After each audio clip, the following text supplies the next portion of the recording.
Well, Jeff, today, this is the chapter that gives us all hope for these earthly bodies wasting away. One day, they'll be better than they are right now. I hope I get a body like Superman's. Oh, that'd be great. All right, we'll find out. So I'm Jeff, and he's Chris, and we're the Bible guys.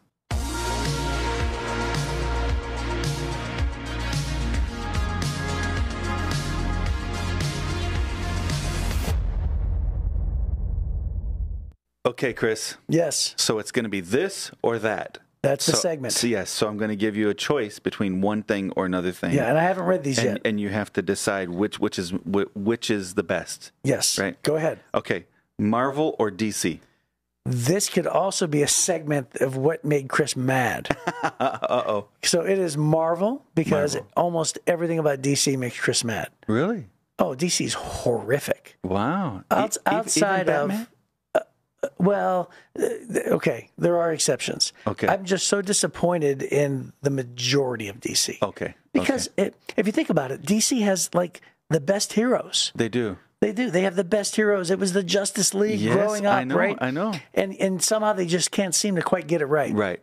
So I think it isn't that they're just, I guess horrific's a strong word. I'm just so angry at the fact that like you have this most potential handed to you. Yeah. And it's like, man, you have the opportunity to make something fantastic. That's right. And they just can't get it right. Outside of Wonder Woman Part 1, which was like a 10 out of 10. Okay. Right? And I would say that the Christian Bale Batmans, Michael Keaton was good in the 1989 version. Mm-hmm. It was good. But those are more cartoon version Batmans. Yeah. You know, but the Dark Knight thing was... Yeah, the Dark Knight was really good. Yeah. And I would say Man of Steel was really good, Part 1. Mm-hmm. And then I would say after that, I'm trying to think of another one that's good. Wow, you're taking this serious, dude. Yeah, well, Shazam is that's a DC thing, right? So you emphatically said Marvel, but now we've spent 2 minutes talking about DC. Well, how good these DC things are. Yeah, well, Marvel's fantastic. Yeah, the Bible says that a double-minded man is unstable in all of his ways. It does say that. And by the way, that has nothing to do at all with my response. I'm just saying. But Marvel is incredible. Marvel's amazing. Okay, here's the next one. Read a book series or watch a movie marathon? That's a no-brainer. I know that one for you. Yeah, it's going to be always a movie marathon for me. Yeah, although for you, I'm sure it's a book series. Did you accidentally read a book once, didn't you? Didn't you? Yeah. I'm reading the Bible today. There's words on a page. Go camping or stay at a luxury resort? Oh, no question. No question for me. I'm a luxury resort guy all the way. Yeah, wow. Listen, it could be go camping or sleep in the backseat of your car, and I would choose the car. The car ride? Yeah, no camping for you. Camping is just not my thing. Okay. Be spontaneous or plan out everything ahead of time? Honestly, I guess it depends on the responsibility factor, but as long as there's no consequences of responsibility, always spontaneous. Spontaneous. It's like we were on vacation and nothing mattered, and you were to ask me both of those things, even though I do plan, if somebody else planned for me, you know, and just said like, today's a free day and you could do one of these 10 things, I would much prefer that. Yeah. Would you rather, this is a really important one. Would you rather talk like Yoda or breathe like Darth Vader for the rest of your life? Talk like Yoda, I would. Because breathing's a constant. Yeah. Actually, that's a horrible choice. Yeah, I know. That's a horrible would you rather. Well, it's this or that. Jeff. Yes. Yeah, I think maybe Yoda? Yoda? Oh, that's a yeah, I know. Both are awful. You're a public speaker. Yeah. Oh, that's true. It would probably change your career. Yeah, you think? Yeah. Okay. So I'm going to run through Marvel for me over DC. Read a book over. By the way, do you feel just as strong Marvel and DC that I do? No. Oh, really? You like DC? No. I'm just not as big of a movie guy. So whatever movie's playing is the movie I'm watching. Okay. Enough said. Okay. Yep. But I like the Marvel. I thought that the Marvel universe, they did a good job. Yes. Developing that whole storyline. So that was good. Usually read a book series over watch a movie marathon, but I watch a lot of shows. Sure. So I don't know. That might be my preference would be read a great book series. Yep. Go camping by far for me. Yeah. So it's funny. So if we're staying home, Like we're Yes. not leaving town. Right. Being spontaneous is how I like to live my life. If we're going to a new city, I want to have a big picture plan for each day, like even for each half of the day. Yeah. So, okay, in the morning, we're going to go to the Louvre, and in the evening, we're going to go to the Eiffel Tower and eat dinner, Yeah. that kind of thing. I like to have a plan of some sort, but I don't plan, down to the hour or, those kinds of things. I just like to know what I'm supposed to do that day. And then for me, Darth Vader over Yoda, I think. Yeah. I thought more about that. It's really tough, but at least Darth Vader, people be like, dude, he is awesome. Yeah, you know what I mean? So that probably would be. It's so funny because you and I are very, very, very alike. We are. We are alike in so many ways, and yet we were almost polar opposites on three of the five. 3 of the 5, yeah. Like you are by far a camping guy. I'm not. You're a book guy. I'm more of a movie guy. That's really funny. Yep. So, well, in my mind, a vacation. The reason why I like camping is you get away from it all. Right. And from everybody. It turns out my phone doesn't work out in the woods, kind of thing. I love that. I love just be completely disconnected. And then I love nature anyways. I like sleeping outside. I like all of that kind of stuff. Dude, I think one of the funniest things you've ever said, as far as I'm concerned, is in a previous podcast when you said, how would you like the story of your life, the movie of your life to end? Oh, And you said, would you say get lost? Get lost in the jungle? No, you said disappear into the jungle. Yeah. That's how you want your movie to end, which means your life to end. Everybody's just wondering what happened. I was just thinking to myself, like, I could not imagine an ending. Like it is so polar opposite of anything that I would want for my life. Yeah. It's just so funny, dude. Oh, it's so good. He was looking for the Holy Grail and just disappeared into the jungle. Yeah. On the last adventure. Yeah. So, hey, before we get into the Bible discussion today, subscribe on thebibleguys.com. Our website is thebibleguys.com. You go on there, you can subscribe, send you messages and links and all those kinds of things. So make sure you do that, and that'll help our algorithms a little bit, and it'll keep you in connection with what's happening with the Bible Guys. For sure. So we are continuing on 2 Corinthians chapter 5, and we're going to read verses 1 through 10. So this is kind of a short passage today. That's why we took a little bit extra time finding out where Chris's preferences lie. And Jeff's. And mine, that's right. So here we go. For we know that when this earthly tent we live in is taken down, that is, when we die and leave this earthly body, we will have a house in heaven, an eternal body made for us by God himself and not by human hands. We grow weary in our present bodies, and we long to put on our heavenly bodies like new clothing. For we will put on heavenly bodies. We will not be spirits without bodies. While we live in these earthly bodies, we groan and sigh. But it's not that we want to die and get rid of these bodies that clothe us. Rather, we want to put on our new bodies so that these dying bodies will be swallowed up by life. God himself has prepared us for this, and as a guarantee, he has given us his Holy Spirit. So we are always confident, even though we know that as long as we live in these bodies, we are not at home with the Lord. For we live by believing and not by seeing.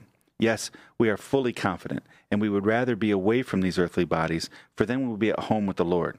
So whether we are here in this body or away from this body, our goal is to please him. For we must all stand before Christ to be judged. We will each receive whatever we deserve for the good or evil we've done in this earthly body. There it is. There you go. I love his tent illustration. Yeah, and Paul, again, the king of visual aids. Yeah. So every chapter so far that we've spent this entire week has been a comparison to a visual aid. Yeah. And so in this case, he's using a temporary tent. And, for us, we just talked about camping, and most of our association with tents is just for, recreation. Mm-hmm. But for them, it was very much a, integral part of life because not everybody had a permanent structure. And there were people who actually would, pitch tents, like, for instance, shepherds, who sometimes would go on a year journey. Yeah. And they would have to carry their tents with them or have a person carry them for them.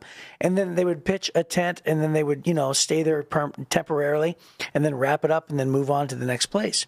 And of course, tents also have to get replaced because they, are subject to the weather versus a permanent structure, right? Yeah. And so this is just a fantastic illustration because once again, Paul is talking about these temporary, wasting away bodies that get worn out, right? Versus a permanent structure that is fixed, that is, impenetrable in some cases, especially back then. Yeah. And so it's just a great picture. Have you ever been in any of the desert tent, like the Bedouins or the people? Have you ever been in any of their tents before? The only tents that I've been in are like in Egypt, when we went in to go eat. Their whole structure was like a big, huge tent. Right. In Israel, it was like a restaurant that was in a tent, and it was a very large tent, but it was so thick it almost seemed, like it was pretty impressive. Oh yeah, you know what I mean. We were in a tent in outside of Abu Dhabi in the Arabian Peninsula, and we had gone way out into the desert, and we were doing dune bashing and four-wheelers and stuff like that, and we come into these guys' home, and I was talking. They had their hunting dogs and they had their falcons, and they were genuine Bedouin people, and they would move their camp every once in a while based on food and where availability of water and those kinds of things. And I was talking to this guy because we were 3 hours away from the city, in the middle of just desert. And I asked him about it, and he said, I said, have you been in the big cities, the air conditioning, all that kind of stuff, because it's a little hot here. Right. And he said, oh, yeah. He said, I could never live in a city. And I was like, why? And he reached out and just, the tent is like carpets, right? They're so thick, heavy. He says, this is home. He said, I'm free here. This is home. I'm comfortable. And, for a lot of us, I think, and for me, I can't imagine it. There's sand blowing everywhere, and it's hotter than, all get out there and all these things. But for him, that was home.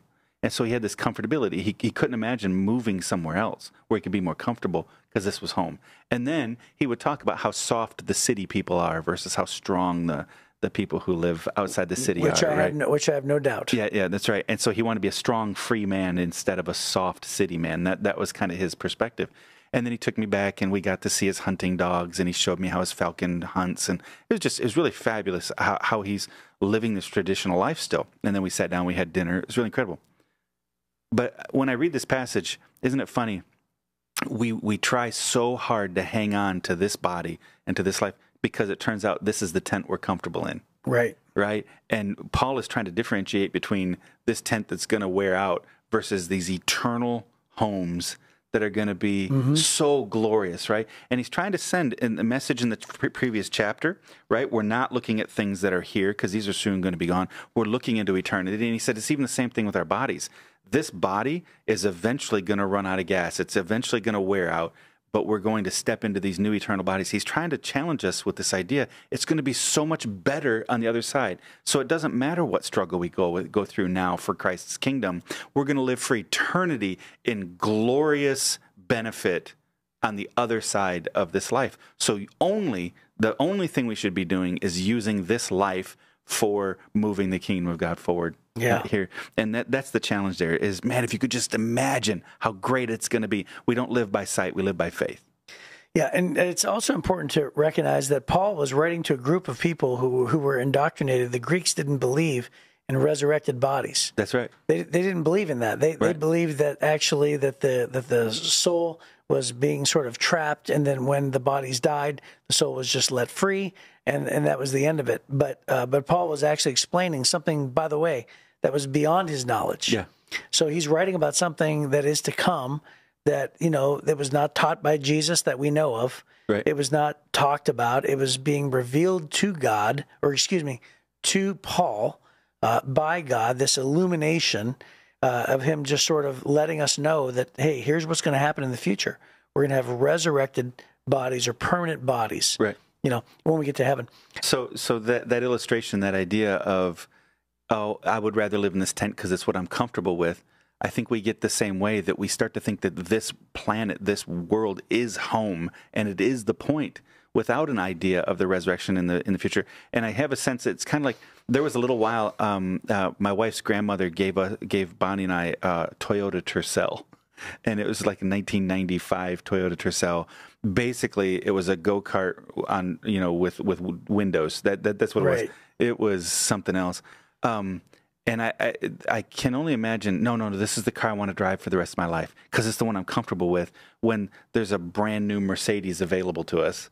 And that's kind of the differentiation he's trying to say is it's so glorious when you finally sit in a nice, soft Corinthian leather in the front seat. You got nice burled wood, all these things. That is so spectacular. But because we can't envision it and we're comfortable with what we currently have, we're afraid of what's coming in the future. That reminds me, did you know this? I'm not sure if I ever told you this, but my very first car was a 1977 black Vet. Oh, nice. It had red interior, a red pinstripe. Yeah. And it was actually my first car was a black Vet. Did you know that? No, I didn't know that. It was a Chevette. Oh, Chevette. But it had leather interior? It did. Wow. It did. It was all ripped up with the floorboard missing, and it was just terrible. Chevette. But anyway, that's what it reminded me of. Uh-huh. So it's a Vet versus a Vet, right? I have a sense that we're riding around with these vehicles because you are not your body. Yeah. Right? Now, we should take care of our bodies and all that, but you are not your body. And so you are riding around in this vehicle. Right. And that's what he's trying to say is you're living in this temporary tent. You and I are riding, we would say, we're riding around in this vehicle. And right now we are in Chevettes. Yeah. Actually, I think I said a while back, I feel like I'm in a duck boat. You ever see like the duck boat tours in the big cities and stuff? It's a boat with wheels essentially that you can drive on the street and then it goes down the water and stuff. And it doesn't look right on the street. And it doesn't look right in the water. Right. That's right. So funny. But he's saying, man alive, if you could just understand the Ferrari that's coming for you. Yeah. Right? On the other side of it. You know, later on in the book of Hebrews, I think it's 9, but it talks about how Jesus was the one who had a more perfect tent, right? Mm-hmm. And that he gave his life for us, and then one day we'll be like him, which is now the glorious body. And it's just a theme that is beautifully woven throughout the Bible. And again, it just gives us just a little bit more of a hope. Yeah. It reminds me of that song, Baby Shark. Baby Shark, dun, dun, dun, dun, dun, dun, dun, right? And then it says now you put that earworm in everybody's head, they're going to be walking around humming it all day. And then it says Shark Attack. Uh-huh. I'm not sure if this is how the song goes, but do you sing it like this, where it says, lost a leg, dun, dun, dun, dun, lost a leg? No. Okay. I don't know if we made it up or whatever. And then we say, go to heaven. And then we say, because almost drowned, and then CPR didn't work.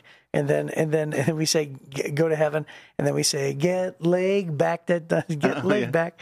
So it's the idea that like when we get to heaven, we'll get the leg back, Yeah. So my friend Kevin Valentine, who has a prosthetic limb. There you go. Yeah. He says, I can't wait to get to heaven and get my leg back. Yeah.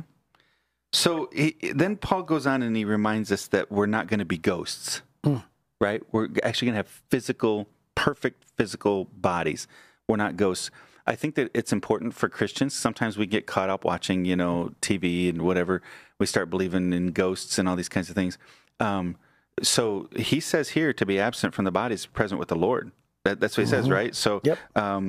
He said this idea of us being ghosts, we're not just going to be spirits, we're going to have physical bodies.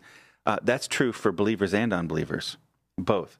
And so, when people are claiming to see ghosts, I don't know what they're seeing, but they're not seeing former humans, right? So you step out of this life, current life, into eternity immediately, and then either you're with the Lord or not. But he says then we can. He says, for then when we are away from these earthly bodies, then we will be at home with the Lord. There's no intermediary. There's no middle space. There's no waiting for some kind of unfinished business. It's right. You're here, then you're there. It's You go to sleep here, you wake up there. Yeah, and it really depends on where you believe the authority lies. If you believe the authority lies in the Scripture, or do you believe that somebody in a church has the authority to speak on behalf of God these days? Right. And have that be equal with God, in His words. But we believe the Scripture is the authority. Right. And so there's nowhere in the Bible that talks about an in-between place.